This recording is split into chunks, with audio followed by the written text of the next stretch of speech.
राममय सब जग जानी करहो प्रणाम छोरी जुग पानी। आप सभी पवित्र आत्माओं के चरणों में मेरा कोटि कोटि वंदन। खोखरा हनुमान जी मोरबी कनकेश्वरी देवी जी के आश्रम में राजूभाई पटेल और अन्य शुभेच्छकों के द्वारा जो मुझे आप सभी की सेवा करने का आज अवसर दिया गया है, इसलिए उन सभी का और आप सभी का मैं हृदय से आभार व्यक्त करता हूँ। जैसे राजूभाई पटेल ने कुछ बातें बताई, मैं इलेक्ट्रिकल इंजीनियर हूँ। यहाँ गुजरात में अमरेली डिस्ट्रिक्ट में अमरेली तहसील में छोटा सा गांव गावड़ का, वहाँ मेरा 1946 सितंबर में जन्म हुआ एक किसान परिवार के घर। लेकिन बचपन से बहुत बीमार रहा। बीमारियां हटाने के घरेलू उपचार, आयुर्वेदिक उपचार, एलोपैथिक, होम्योपैथिक, नेचुरोपैथिक और नाना प्रकार के कई इलाज उपचार का मैंने सहारा लिया। लेकिन रोग जाने की बात दूर की रही, रोग बढ़ते गए। तब मैं अल्टरनेटिव थेरेपी पे गया। पानी पे थी, शिवांगु यानी स्वमूत्र थेरेपी, गौमूत्र थेरेपी, ऐसे अनगिनत थेरेपी से इलाज उपचार जितनी भी मेरी समझ में आई, सब भी का मैंने दिल से खुद पे प्रयोग किया, क्योंकि मुझे तो रोग हटाने थे, लेकिन रोग बढ़ते गए। तो अब और आगे व्यायाम यानी एक्सरसाइज, योगासन, प्राणायाम, रेकी, वास्तुशास्त्र, ऐसे अनगिनत जो मेरे सामने आए, प्रयोग करके देखा, लेकिन रोग जाने की जगह बढ़ते जाते थे। मैं परेशान रहता था। तब मैंने भूत प्रेत, हम सब जानते हैं, ये भी एक थेरेपी चल रही है दुनिया में, ये भी करके देखा। ज्योतिष यानी ग्रहों का सहारा लिया, क्योंकि मरता क्या नहीं करता, लेकिन वहीं भी मुझे कोई परिणाम नहीं मिला। अब मैं हार चुका था। अब मैं 48 इयर्स क्रॉस कर चुका था। अब कोई आशा का किरण बचा नहीं था। तब मैंने प्रभु से प्रार्थना की। मान लो एक आर्तनाद निकल गया कि हे प्रभु, अब मुझसे सहा नहीं जाता, रहा नहीं जाता, अब तो मैं आत्महत्या कर लेता हूँ। लेकिन भगवान को मंजूर नहीं होगा। तो भगवान ने मुझे सही रास्ता दिखाया। देखो, हम कहते हैं साक्षात्कार हुआ, भगवान प्रकट हुए, तो प्रकट भी होते हैं। हम जिस स्वरूप में उनको देखना चाहते हैं, भगवान वो स्वरूप भी लेते हैं। लेकिन मेरे लिए ये भी एक साक्षात्कार से कम नहीं रहा। मेरी तीसरी आंख खोल दी, सही ज्ञान दे दिया और बताया कि तू जो राह पे चल रहा है वो राह गलत है, और जब तक गलत राह पे चलेगा परिणाम गलत ही मिलेगा। कभी रोग हटेंगे नहीं, मिटेंगे नहीं। तो सही रास्ता क्या है ये भी मुझे बता दिया। मैंने अपनाया और चमत्कार हुआ। चमत्कार किसको कहते हैं कि जो हम मानते नहीं कि ऐसा तो कभी होता है क्या, और जो होता है हो जाता है। हम कहते हैं ना, अनहोनी को होनी कर दे। तो ऐसा मेरे साथ हुआ। रोग सारे कब निकल गए, कब भाग गए, पता ही नहीं चला। फिर भी मैं मानने को तैयार नहीं था, क्योंकि मैंने BE इलेक्ट्रिकल 1971 में किया था। मतलब कि मैं साइंस का स्टूडेंट रहा, विज्ञान का। तो विज्ञान में तो कार्बोहाइड्रेट के लिए अनाज खाने का कहा जाता है, प्रोटीन के लिए दालें यानी ग्रेन्स एंड पल्सेस खाने का कहा जाता है, कैल्शियम और अनगिनत अनेक एलिमेंट के लिए दूध खाने का कहा जाता है।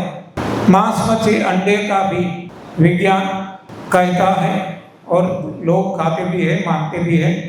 इसमें से मैं नहीं था, मांस, मछली, अंडे नहीं खाता था, लेकिन दूध बहुत खाता। किसान का बेटा घर पे कैबेज रखते थे तो खाता था, और बाद में तो आदत पड़ गई। बाद में तो अहमदाबाद पढ़ने को गया, वहाँ कहीं ऐसा दूध तो नहीं मिलता, तो बोतलों का दूध पीता था, आबाद देवी का।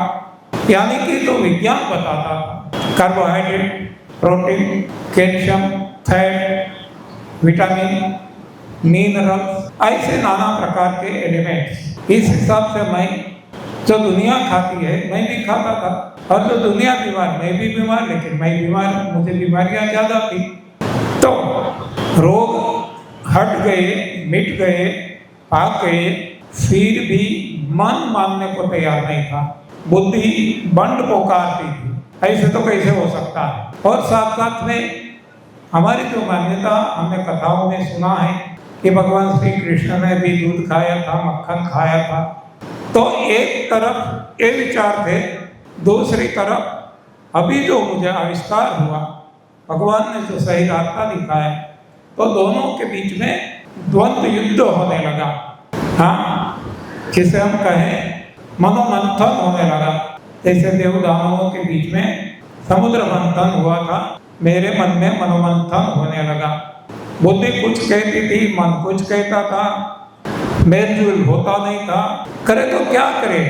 हाँ, एक के ये सही है, एक कहता ये सही है, कैसे तय करें? तब मनोमन मैंने नक्की किया कि प्रयोग करके देखें, प्रयोग से जो परिणाम मिलेगा इसको कोई चैलेंज नहीं कर सकता।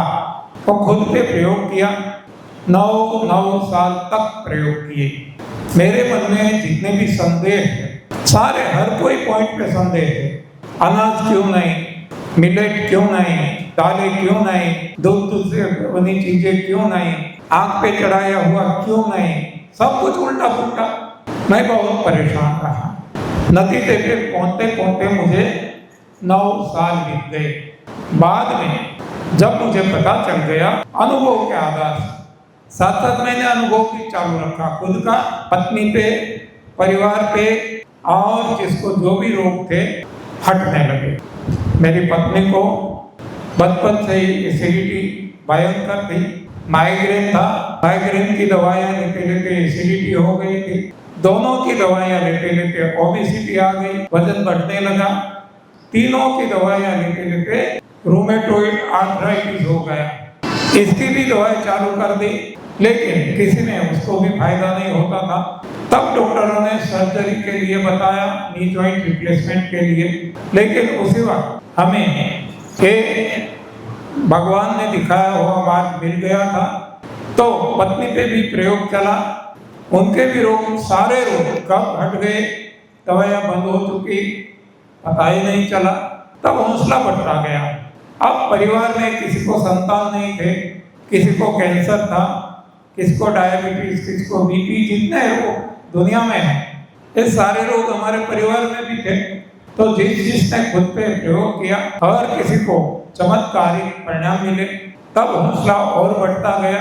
तब मैंने सबसे पहले किताब लिखना शुरू किया, किताबें लिखी, गुजराती में, बाद में हिंदी में, इंग्लिश में ट्रांसलेट करवाया, मराठी, हिंदी। साथ साथ छोटे छोटे सेमिनार्स करना शुरू किया, स्कूल कॉलेज में, छोटे गांव में। ऐसा करते करते इसमें से 100 लोग सुनते थे, कोई 1-2 करते थे, हर कोई करते भी नहीं थे। और जो करते थे उनको परिणाम भी मिलता था, लेकिन जैसे परिणाम मिल गया तो एक ट्रीटमेंट समझते थे, डोज समझते थे दवाइयों का, तो वो कोर्स समझते थे। जैसा ये सब कुछ ठीक हो गया, फिर से पुराने रास्ते पे आ जाते थे, तो फिर से रोग आ जाते थे। लेकिन ऐसे ऐसे ऐसे फैलता गया। आज 34 साल हुए, देश और विदेशों में इतना फैल गया है कि करोड़ों लोग लाभान्वित हुए हैं। इसमें वेल डेवलप्ड कंट्रीज जैसे कि यूएसए, यूके, कनाडा जैसे, यूएई ऐसे देश हैं, अंडर डेवलप्ड कंट्रीज बांग्लादेश जैसे भी है, और डेवलपिंग कंट्रीज भी है। यानी कि हर कोई यूट्यूब और सोशल मीडिया के द्वारा ये इतना फैल चुका है सारी दुनिया में, और इनके हिसाब से लोग खुद सुन के, समझ के प्रयोग करते हैं, और बाद में हमें फीडबैक देते हैं, तब हमें पता चलता है कि ये तो कैसी जादुई चीज भगवान ने हमें दे दी। तो आज आपसे भी मैं नम्र प्रार्थना करूंगा कि आप सुनो, समझो। जो मेरी हालत थी आपकी भी हालत होगी, मैं अच्छी तरह से जानता हूँ। आपकी बुद्धि बंद पुकारेगी, मन मानेगा नहीं, तो प्रयोग करके देखो। प्रयोग से जो परिणाम मिलेंगे, इससे आपको सही क्या गलत क्या, दूध का दूध पानी का पानी अपने आप पता चल जाएगा। यदि प्रयोग नहीं करेंगे और केवल सुन के सोचते रहेंगे तो कभी नतीजे पे नहीं पहुंचेंगे। अभी एक सतगृहस्थ मुझे मिले थे, जूनागढ़ में सेमिनार अटेंड किया था, दूध के बारे में सवाल करते थे। मैंने बताया मेरे भी मन में बहुत सारे सवाल उठते थे। आज इसके लिए शुरू में जब मैं 10 दिन 12 दिन का सेमिनार भी करता था, तब एक 2 दिन दूध पे देता था और फिर भी कम पड़ता था, क्योंकि हमारे मन में दूध का इम्पोर्टेंस इतना बढ़ गया है, क्योंकि विज्ञान भी वो कहता है, धर्म कथाकार भी वो कहते हैं, समाज भी वो कहता है, चाहे भी जाओ ऐसा एक हमारे मन में डाल दिया गया है कि बिना दूध जीवन संभव ही नहीं। तो ये निकलना आसान नहीं है, मैं अच्छी तरह से समझता हूँ। इसीलिए मैं कहता हूँ कि इसके आर्गुमेंट में ज्यादा मत पड़िए, प्रयोग करके देखो। हमारा प्रयोग है, खुद का अकेले का नहीं, करोड़ों लोगों का अनुभव है, करोड़ों। छोटे बच्चे को और ऐसे जो सर्दी जुकाम गैस कफ ऐसे जो हमारे पास केसेस आते हैं, उनको सबसे पहले हम दूध बंद करवाते हैं और परिणाम चमत्कारिक मिलता है। तब हमें मानना पड़ता है कि जो कुछ हमारी मान्यता आज तक रही, इसमें कहीं ना कहीं कुछ ना कुछ हमारी गलती हो गई होगी। तो इसमें ज्यादा नहीं पड़ेंगे, हम कहते हैं प्रयोग करके देखो।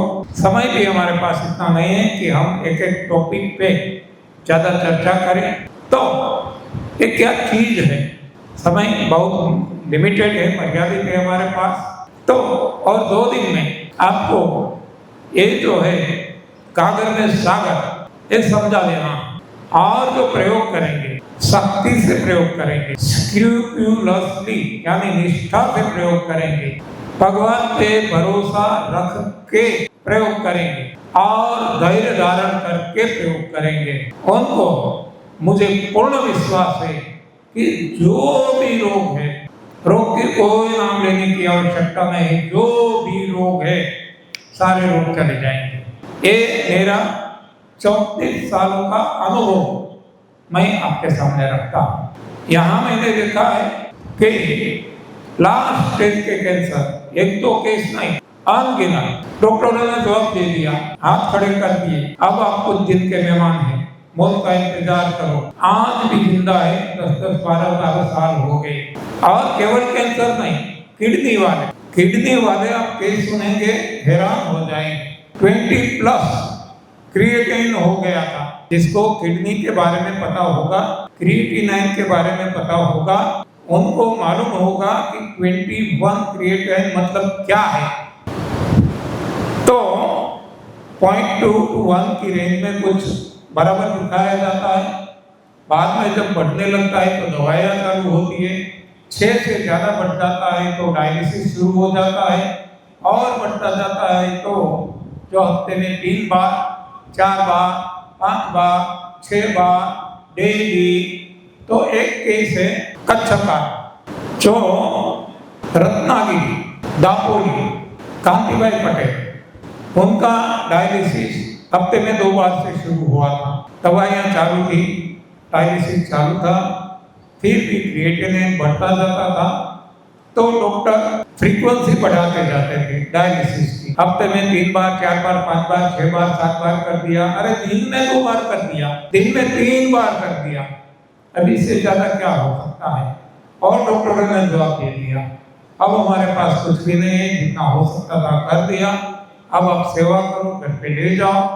लेकिन उन्होंने जब ये सिस्टम फॉलो की, तब उनका जो 21 क्रॉस हो गया था क्रिएटिनिन, और दिन में 3 बार डायलिसिस चलता था, वो सीधा घट के 1 यानी नॉर्मल रेंज में आ गया और सारी दवाइयां बंद, डायलिसिस बंद और उन्होंने ऐसी सेमिनार भी लगवाना शुरू कर दिया। तो ये चाहे कैंसर हो, चाहे किडनी हो, चाहे हार्ट हो, आज हार्ट पेशेंट भी बहुत होते हैं। अरे लोग के केस तो आप देखो अनगिनत है। तो 100%, 90% जितना भी एक ब्लॉकेज, 2 ब्लॉकेज, आर्टरी 3 ब्लॉकेज ऐसा बताया जाता है और बलून लगाना, बाईपास करना, ये सब कुछ बताया जाता है। लेकिन हमने यहाँ देखा है कि कुछ भी किए बिना केवल ये सिस्टम अपनाने से सारी नलियां यानी आर्टरी खुल गई है, सारे रिपोर्ट नॉर्मल आ गए हैं और लंबे समय से अच्छी तरह से अपना जीवन वो व्यतीत कर रहे हैं। तो ऐसे आप कोई भी रोग ले लो, ये तो मैं कोई कहता हूँ और एक्टिव कहता हूँ आपके सामने। वजन के बारे में आज कई लोगों के लिए वजन कम करना भी बहुत मुश्किल है, लेकिन हमने यहाँ देखा है मुंबई में, यहाँ जसदन के निवासी थे जयंती भाई सोनी, 156 kg वेट था, वजन तो था, हाथ में डायबिटीज था, डायबिटीज के कारण अंधापा आ गया था, दोनों आंखों से देख नहीं पाते थे, चल नहीं पाते थे, डायबिटीज के कारण गैंग्रीन हो गया था, पैर की उंगलियां, अंगूठा काट दिए गए थे और अब डॉक्टर बताते थे ये तो आगे ही आगे बढ़ता जा रहा है और आपको जल्दी दोनों पैर घुटनों के ऊपर से काटने पड़ेंगे, नहीं तो आपको बहुत भारी नुकसान हो सकता है। लेकिन उन्होंने जब ये सिस्टम फॉलो किया तो सब कुछ रिवर्स हो गया। वेट जो था 156 वो केवल 56 रह गया। आज जो मेरा है ऐसा हो गया। दोनों आंखें से दिखने लगे, जो चल नहीं पाते थे घर में वो कई किलोमीटर चलने लगे और तो गैंग्रीन हो गया था, खून पहुंचता नहीं था, ये ब्लड सर्कुलेशन भी ठीक हो गया। तो ऐसे हमने देखे जिसको संतान नहीं होते थे वहीं भी उन्होंने सब कुछ कर लिया था। बाधा आखिरी मानता, भूत हुआ जो भी कहते हैं, आयुर्वेद उपचार, एलोपैथिक उपचार, सब कुछ नेचुरोपैथिक, सब कुछ, और सभी जगह जब निष्फल हुए थे और उन्होंने ये सिस्टम फॉलो किया तो संतान हुए और किसी को तो 3 संतान हुए और वो संतान भी आज कॉलेज में पढ़ते हैं और केवल भारत की बात नहीं है, देश और विदेशों में है। तो ऐसे आप कोई भी कहो तो यहाँ तो डायबिटीज, बीपी, एसिडिटी का इसका तो कोई वो है ही नहीं, मामूली है। जब ऐसे ऐसे रोग हट जाते हैं तो ये सामान्य रोगों का तो यहाँ कौन सा वो कुछ वजूद रहेगा। तो यहाँ आप सुने, समझे और बाद में खुद पे प्रयोग करें। सबसे ज्यादा जरूरी है खुद पे प्रयोग करना। लेकिन प्रयोग कब होगा? जब समझेंगे कब? जब सुनेंगे या पढ़ेंगे या देखेंगे। तो ये सब कुछ जरूरी है, लेकिन अंत में प्रयोग करना जरूरी है। केवल प्रश्न करते रहेंगे तो कोई फायदा नहीं होगा, लेकिन प्रयोग करेंगे तो कोई प्रश्न नहीं बचेगा। अब खुद पे है। एक तो मैंने कुछ रोग आपके लिए और एक्सट्रीम केसेस दिखाए, ये सारे रोग के बारे में बताया। अब मैं आपको जो रोग नहीं वो भी ठीक होता है, ये है एक्सीडेंट। व्हीकल एक्सीडेंट हो गया, फैक्ट्री में एक्सीडेंट हो गया, कोई भी कारण से हड्डियां टूट गई, तो इसमें भी इतना फायदेमंद है कि आप कल्पना ही नहीं कर सकते, चमत्कार ही लगता है। यहाँ इंडिया में तो है, लेकिन यूएसए शिकागो में मुकेश भाई पटेल, उनका एक्सीडेंट हो गया था, उन्होंने सिस्टम फॉलो किया। पहले तो वो मानने को तैयार नहीं थे, कि हड्डी का सवाल है, दूध तो पीना ही पड़ेगा, डॉक्टर बताते हैं, विज्ञान कहता है, छोड़ने को तैयार नहीं थे। जो कुछ हम कहते थे कुछ भी मानने को तैयार नहीं थे। लेकिन 1.5 साल के बाद वहाँ शिकागो यूएसए में 5 डॉक्टरों की टीम ने उन पे काम किया और कोई फायदा नहीं हुआ। वो बेड रिडन हो गए, बिस्तर पे लेटे रहना, करवट बदलनी है तो भी किसी की सहायता चाहिए ऐसी स्थिति में आ गई, तब उन्होंने ये सिक्किम फॉलो किया और आपको सुन के हैरानी हो जाएगी। ऐसा ही हमारा सेमिनार ऊंजा के पास चल रहा था। मेरवा करके गांव है, मेरवाड़ा, वहां वो लोग आए थे, उनको व्हीलचेयर में उठा के लेके आए थे, चल नहीं पाते थे। हाँ, मैंने बताया ऐसी कंडीशन थी, करोड़ भी नहीं बदल सकते थे। उन्होंने ये सख्ती से पालन किया। आज हमें भी ऐसा लगता है कि ऐसा भी हो सकता है क्या, लेकिन हुआ है। 5वें दिन वो दौड़ने लगे। और ये बात मैं आपको करता हूँ 2014 की, आज 12 साल हो गए, आज भी दौड़ते हैं और बाद में उनको ये रोग, इसका तो कोई परेशानी नहीं हुई और भी कोई रोग नहीं हुए। उनका देख के उनके परिवारों को, उनके मित्रों को भी फायदा हो गया। तो ये कोई रोग नहीं है, एक्सीडेंट है, लेकिन इसमें भी ऐसा फायदा होता है। दूसरा मैं आपको बता दूं कि जैसे जैसे हमारी उम्र बढ़ती जाती है तो हमारे हड्डियां स्टीफ होती है। हाँ, एकदम जकड़न वाली स्टीफ, चोट, थोड़ी सी भी चोट लगे तो उठ जाती है और इसकी जोड़ भी नहीं होती। आप देखो बुढ़ापे में कहते हैं कि अब ऑपरेशन भी नहीं होगा, उम्र हो गई, अब जोड़ नहीं होगा, ये सब हम सुनते हैं।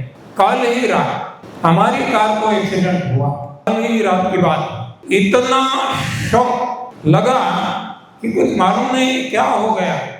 ये मस्तक है, आगे के कांच में इतना धड़ाम करके वो इसके साथ टक्कर में आ गया। ये जो छाती है हमारी, ये आगे जो भाग है गाड़ी का, इसके साथ इतना धड़ाम करके आया। लेकिन एयरबैग थी, एयरबैग से थोड़ी राहत मिली। लेकिन यदि मुझे मालूम है कि ये एनडीएस हमने फॉलो नहीं किया होता तो ये सारी मेरी हड्डियां चकनाचूर हो गई होती। हाँ, ये छाती की जो हड्डियां हैं, एक ही रात, कल की रात, मैंने मेरी पत्नी को भी नहीं बताया, उनको चिंता हो। एक रात मुझे करवट बदलने में, थोड़ा ऐसा हाथ करने में भी परेशानी होती थी। आज कुछ भी नहीं। तो body has got its on healing power. भगवान ने हमारे शरीर को हीलिंग पावर दिया है, वो तुरंत काम में लग जाती है। लेकिन कब हम मौका देते हैं, तब हम मौका ही नहीं देते। हम मौका देखते हैं डॉक्टरों को, दवाइयों को, जहां कुछ ठीक किसी को आज तक हुआ ही नहीं, वहां हमारा पूर्ण भरोसा है। और जो सब कुछ करने वाला है, जिसने हमें जन्म दिया, जो हमारी रक्षा करते हैं, जो हमारे लिए सारी खान पान सब व्यवस्था करते हैं, उस पे ही हमें भरोसा नहीं है। कुछ भी होता है डॉक्टर, वैद्य, चिकित्सक के पास पहुंच जाते हैं, चले जाते हैं, तो भरोसा भी बदलना होगा।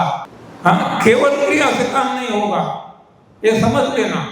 हाँ, एक मिनिस्ट्री से आज रास्ते में थे हम, फोन आया था, मुझे बताते थे आप जो कहो मैं करूं, तो ये मेरी समस्या कितने समय में हल हो जाएगी। मैं कहा तो ऐसे नहीं होगी।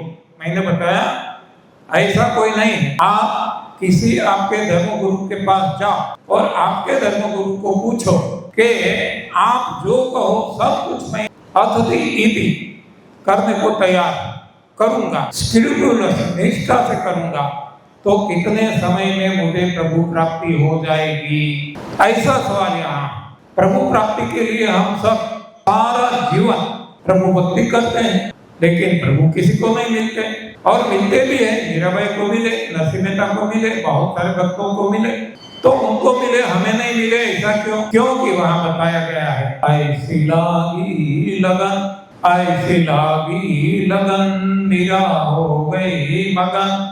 तो जिसको लगने लग जाती है उसको यूं परिणाम हमने देखा है। आप भी प्रयोग करके देखो, लेकिन दो बातें जरूरी है, केवल क्रिया नहीं, साथ में भगवान पे भरोसा।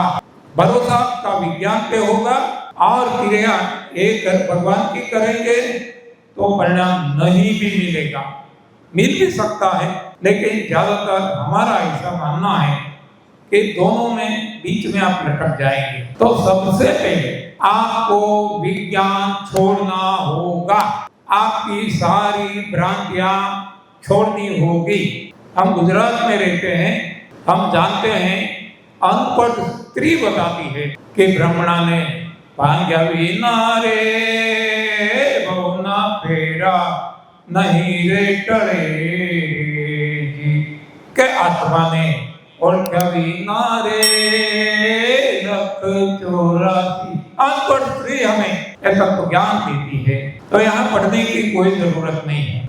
हाँ, यहाँ पढ़ाई निकम्मी है, निकम्मी, बिल्कुल तनिक भी जरूरी नहीं है। तो भगवान पे भरोसा करके, धैर्य धारण करके आप प्रयोग करो। हमने चमत्कारिक परिणाम देखे हैं। रोग कोई भी हो, देखो बार बार मैं बताता हूँ, यहाँ रोग का नाम ही नहीं लिया जाता।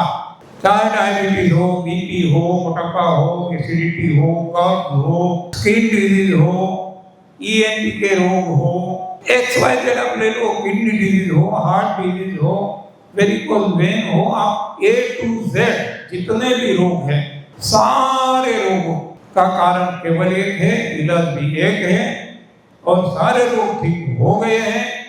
हमने 34 सालों में देखा है। प्रयोग आपको करना है तो आपको भी परिणाम मिलेगा।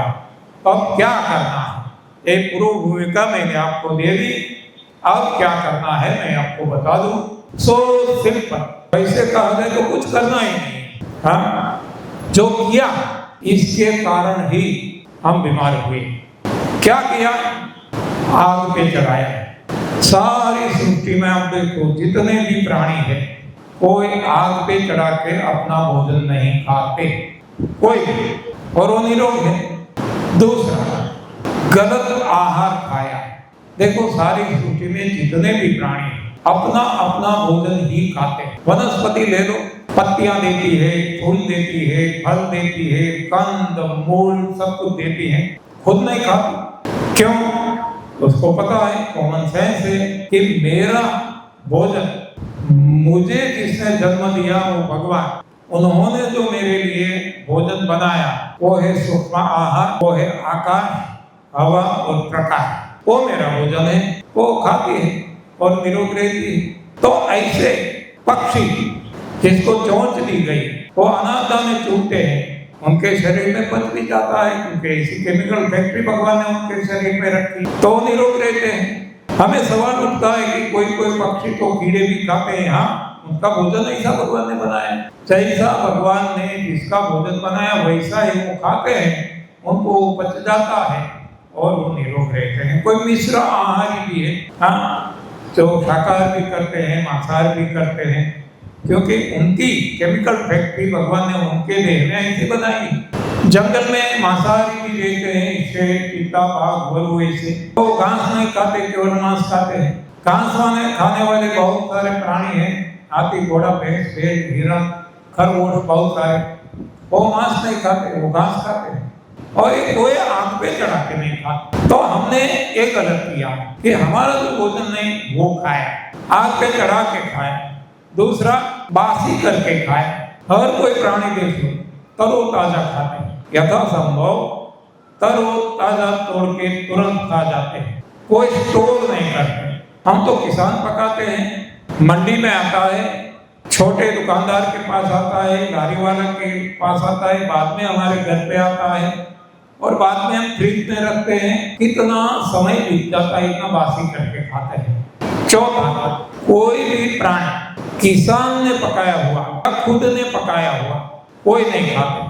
ना फैक्ट्री में बनाते हैं, ना खेत में पकाते हैं, जो प्रकृति ने दिया वो ही खाते हैं। कुछ भी, कोई भी प्राणी ले लो, 83 लाख यानी कि वो कुछ नहीं करते, प्रकृति सब कुछ करती है। प्रकृति ने जो दिया वो खा लेते हैं, पी लेते हैं, बात खत्म। पानी भी वो प्रकृति का दिया हुआ पी लेते हैं। हम तो पानी को भी केमिकल प्रोसेस करके बोतलों का पानी पीते हैं। यानी कि जो कुछ हम कर रहे हैं वो गलत कर रहे हैं। एक गलत कर रहे हैं, इसको बंद कर दे। और एक जो अभी मैंने बताया, फिर से बताओ, सारे प्राणियों में से कोई भी प्राणी पराई माँ का दूध नहीं पीता। अपनी माँ का, जिसको भगवान ने माँ को दिया, उनके बच्चे जब तक दिया तब तक दूध पीते हैं, बाकी अपनी माँ का भी नहीं पीते, और पराई माँ का तो सवाल ही नहीं उठता। और हम किसी का दूध छोड़ते नहीं। तो ये जो हमारी गलतियां हैं, ये गलतियां छोड़ दे, यानी नया कुछ नहीं करना है, जो गलत किया इसको छोड़ना है, बस इतना ही है। इतना करेंगे और आप देखो। लेकिन आज तक जो गलती की है, मैं आज 80 का हुआ, कोई 70 के होंगे, कोई 60 के होंगे, कोई छोटे कोई बड़े। तो आज तक जो गलती की, कौन सी गलती? गलत खाना खाया। क्या खाया? अनाज दालें, दूध से बनी चीजें, जिसने मांसाहार किया वो मांसाहार आग पे चढ़ा के खाया, किसानों का दिया हुआ खाया, फ्रिज में या ऐसे रख के खाया। ये सारी गलतियां इंसान ने की और इसका परिणाम आज रोग के रूप में सारी दुनिया भुगत रही है। तो ये सारा हम छोड़ नहीं पाएंगे, मैं भी नहीं छोड़ पाया हूँ, क्योंकि किसान ने पकाया हुआ ही हमें खाना पड़ता है। और किसान कैसे पकाता है हम सभी को पता है। मैं खुद किसान हूँ, हम भी केमिकल खाद डालते हैं, यूरिया, DAP, ये सब कुछ। हम भी पेस्टिसाइड डालते हैं, कीटनाशक दवाइयाँ, जहर, ये मजबूरी है हमारी। लेकिन जितना छोड़ सके उतना तो छोड़ो। हमने ये किया बस, और कुछ नहीं किया। लेकिन इसके पहले हमने किया कि आज तक जो गलत खाना खाया, इसके कारण शरीर में जो गंदगी बन गई, तो इसको हटाना सबसे ज्यादा जरूरी है। देखो, सबसे ज्यादा जरूरी हर किसी के लिए, कोई चाहे ऐसा माने कि मैं बीमार नहीं हूँ, मैं पूर्णतः निरोग हूँ, तो ये भी गलतफहमी है, ये भी भ्रांति है। क्योंकि जिसने भी गलत खाना खाया एक कभी निरोग नहीं हो सकते। फर्क कितना है कि रिपोर्ट में नहीं आया, अभी हम महसूस नहीं कर रहे, लेकिन आज नहीं तो कल दिखेगा। जैसे समर सीजन चल रहा है, गर्मी की मौसम, जहाँ भी हम देखे खेत में कुछ नहीं दिखता, काला काला है, तो जैसी जमीन है।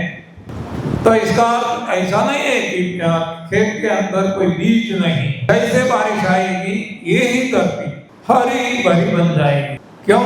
हमने तो कोई बीज बोए नहीं है, बीज तो थे लेकिन दिखते नहीं थे। तो उसी हिसाब से हर कोई इंसान में जिसने गलत खाना खाया है, उनके शरीर में रोगों के बीज तो है और है, लेकिन दिखते नहीं है। बस, तो आज नहीं दिखते तो कल दिखेंगे। तो इसीलिए जरूरी है आज से ही जाग जाए और जो जरूरी है वो करने लगे, तो ऐसा दिन नहीं आएगा कि हमें रोगों का सामना करना पड़े, हम रोगों से ग्रसित हो जाए। तो क्या करना? तो देखो, सो सिंपल, हम सब समझ सके आसानी से। हमारे पास कार है, कार पेट्रोल से चलती है, पेट्रोल में डीजल डलवा दिया, क्या हालत होगी? पेट्रोल टैंक में डीजल डलवा दिया, क्या हालत होगी? हम सब जानते। तो एक टैंक है, ये भगवान ने बनाई है कोई खास भोजन के लिए। खास भोजन क्या है? भगवान ने खुद खा के बताया है। रामचरितमानस में बार बार आता है, श्रीमद् भगवद गीता में भगवान ने पत्रम पुष्पम फलम तोयम कह के बताया है। रामचरितमानस ने इसको कंद, मूल, फूल, फल, पत्तियां, ये सब कुछ बताया है। और पीने का पानी, बारिश का पानी, प्राकृतिक पानी, प्राकृतिक आहार, इसके लिए एक टैंक बनी, पेट हमारा। अब ये डालेंगे तो ये पचा पाएगी, क्योंकि इसी केमिकल फैक्ट्री भगवान ने यहाँ बनाई है। तो ये जो कुछ पत्रम पुष्पम फलम तोयम के डेफिनेशन में आता है, या तो कंद, मूल, फूल, फल, पत्तियां, इसके डेफिनेशन में जो आता है वो ये शरीर पचा सकेगा, पचा पाएगा, पचा देगा। इसके अलावा कुछ भी डालेंगे तो एक टैंक के लिए पेट्रोल की जगह डीजल डालने जैसा होगा, मतलब कि ये पचा नहीं पाएगा। तो इसके कारण होगा क्या? बड़ा रहेगा, सड़ेगा। सड़ा लगने से क्या होगा? बदबू वाली गैस बनेगी, म्यूकस बनेगा, चिकनाई बनेगी, एसिड बनेगा, जिसको हम कहते हैं वात पित्त कफ। और इतना ही नहीं, कीड़े भी पड़ेंगे। तो ये सारे रोगों के जनक हैं। रोग और कुछ नहीं, गंदगी जब है तो ही ये वात पित्त कफ है, और तो ही ये रोग है। जिसके शरीर में गंदगी नहीं, उसके शरीर में रोगों की संभावना ही नहीं। अब देखो, इतना कोरोना आ गया, 84 लाख योनियों में जलचर, थलचर, नभचर, केवल इंसान और इंसान के पालतू प्राणी मरे, क्योंकि इंसान ने गलत खाना खाया, अपने पालतू प्राणी को भी गलत खिलाया, तो उनको कोरोना की असर हुई और किसी को नहीं हुई। क्यों नहीं हुई? क्योंकि वो अपना सही भोजन खाते हैं, शरीर उसको पचा जाता है, और इसका इम्यूनिटी लेवल फुल बढ़ा हुआ रहता है और हमारा इम्यूनिटी लेवल डाउन होता है। कब से डाउन है? जन्म से।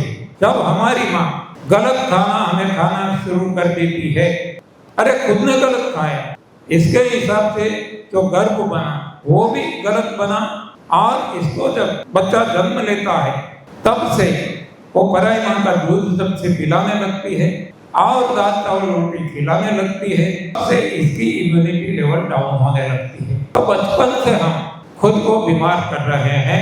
क्यों? अज्ञानतावश। विज्ञान को हम सही मानते हैं और वो है सबसे बड़ी अज्ञानता है हमारी। मैन मेड साइंस, मानव सर्जित विज्ञान, जो vitamin, protein, calcium, carbohydrate, fat, mineral इस पे निर्भर है, वो मेरे हिसाब से सरासर झूठ है, गलत है। और इसको हम जब सही मानते हैं और उनके कहने से हम हमारी डाइट प्लान बनाते हैं और वो खाते हैं, जो हमारा शरीर पचा नहीं सकता, इम्यूनिटी लेवल डाउन हो जाती है और हम रोगों का शिकार बनते हैं। तब क्या करें? पेट्रोल की कार में डीजल डाल दिया, गाड़ी काम करना बंद कर दिया, तो क्या गाड़ी फेंक देंगे? हरगिज नहीं। तो क्या करेंगे कि जितने पोर्शन में, जितने भाग में पेट्रोल टैंक से लेकर जिसमें डीजल डाला, वहां से लेकर नली इसको खींचा, वैक्यूम पंप, बाद में इंजन में जाने दिया और एग्जॉस्ट सिस्टम में गया, सारी सर्किट पूरी इसको साफ कर डाला। ये पूरा साफ हो जाएगा। बाद में अब फिर से पेट्रोल के टैंक में पेट्रोल डाल दो और करो चालू, गाड़ी लगाओ से गाड़ी चलने लगेगी। और जब तक पेट्रोल ही अब डालते रहेंगे गाड़ी चलती रहेगी। लेकिन यदि फिर से ऐसी गलती कर दी, फिर से डीजल डाल दिया, तो फिर से गाड़ी बिगड़ जाएगी।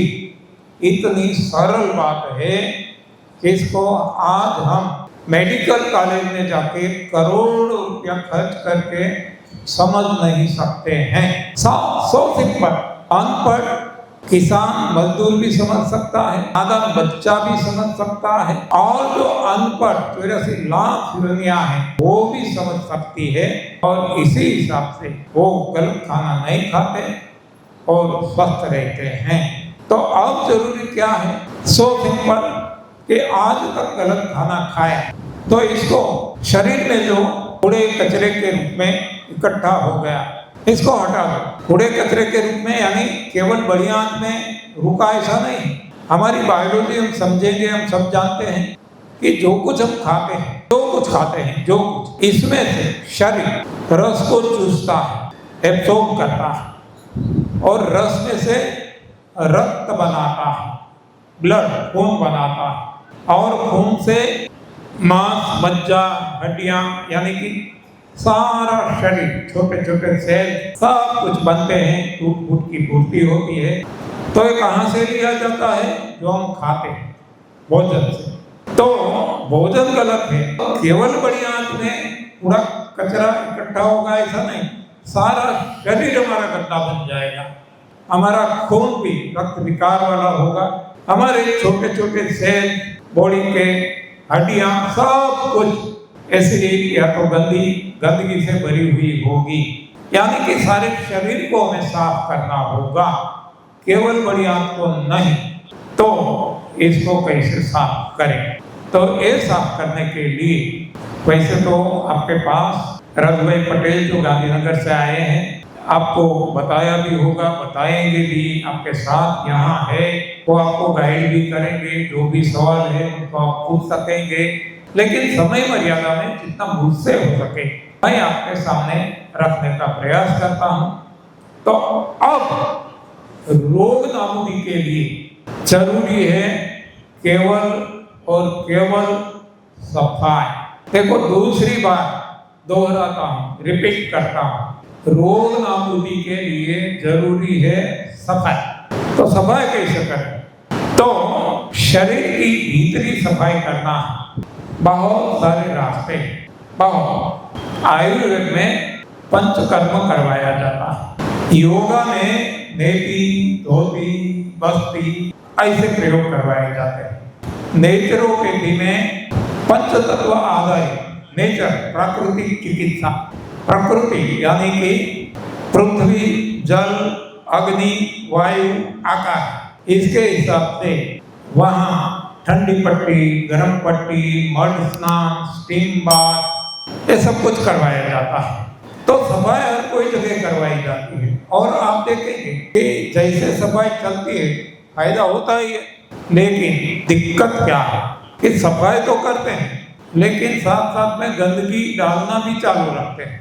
ये हमारी यहाँ दूसरी गलती होती है, नहीं तो इसकी जरूरत नहीं पड़ती। हाँ, सफाई तो करते ही हैं, कई सालों से, हजारों साल से करते आए, लेकिन सफाई के साथ साथ गलत आहार लेके गंदगी शरीर में डालते रहते हैं तो सारा जीवन सफाई करते रहते हैं और फिर भी कोई परिणाम नहीं मिलता। तो अब हम इसको दो पार्ट में बांट दें। हाँ, एक तो निरोग, रोगी से निरोग होना है, पार्ट 1, रोगों को हटाना है, पार्ट 1। दूसरा, निरोग बन गए, अब मरते दम तक, अंतिम सांस तक निरोग रहना है।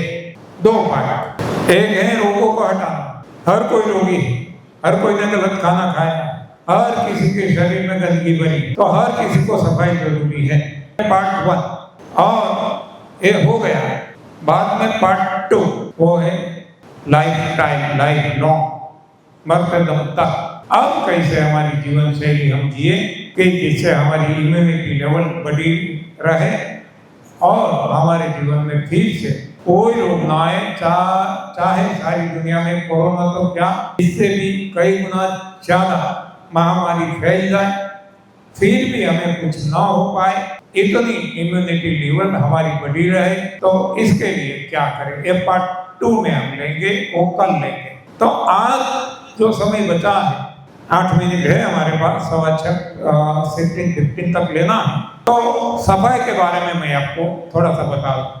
तो हम जो सफाई बताते हैं अनुभव के आधार से, बहुत ज्यादा इसमें नहीं पड़े, कर सकते हैं, नुकसान भी नहीं है, समय है, लेकिन कम से कम जिससे काम चले, हमने ऐसे 3 तरीके चुने हैं। इसमें से एक है बड़ी आंत को साफ करना। हाँ, बड़ी आंत को साफ करना, क्योंकि गंदगी की शुरुआत बड़ी आंत से होती है, बाद में सारे शरीर में फैल जाती है, लेकिन शुरुआत होती है बड़ी आंत से। तो बड़ी आंत से ही सफाई की शुरुआत करें। तो बड़ी आंत को साफ करने के लिए, देखो मैंने आपको बताया मैं भी बहुत बीमार था और मैं ये भी जानता था कि कब्ज सारे रोगों का कारण है। तो मैंने कब्ज को हटाने के लिए क्या किया था, हिमन, हरड़, त्रिफणा चूर्ण और बहुत सारे चूर्ण बाजार में मिलते हैं, ये सब का मैं इस्तेमाल करता था और फिर भी बीमारी नहीं हटती थी। तो अब जैसे मेरी समझ में आया कि बड़ी आंत को और तरीके साफ करें, तो एक तरीका जिसको दुनिया एनिमा कहती है, एनिमा, देखो एक डॉक्टर है, MD डॉक्टर है, पाटन में, नॉर्थ गुजरात में, कांतिभाई पटेल, वो डॉक्टर होने के नाते एनिमा के बारे में जरा वो मानते नहीं थे। उनके एक ने बताया कि आप एनिमा करके देखो। वो भी बहुत बीमार थे, बहुत सारी बीमारियां